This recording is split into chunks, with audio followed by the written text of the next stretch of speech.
The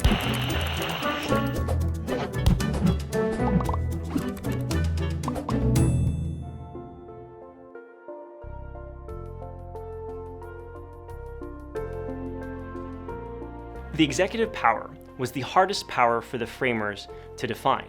When they were creating the national executive, the framers agreed that the executive should have the power to carry into effect the national laws and to provide for the appointment of officers that the law does not otherwise provide for.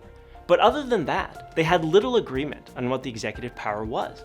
And so James Madison actually moved that the executive shall have any other powers, not legislative nor judiciary in nature, implying that it is easier to define the legislative and the judicial power than it is to define the executive power. Article 2 of the Constitution contains a general grant of executive power to the president. Article 2 says the executive power shall be vested in a president of the United States of America.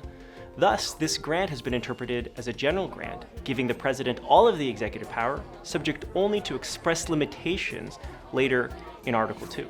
The other important observation about the executive power in the Constitution is that the framers did not give all of the historically executive powers to the executive.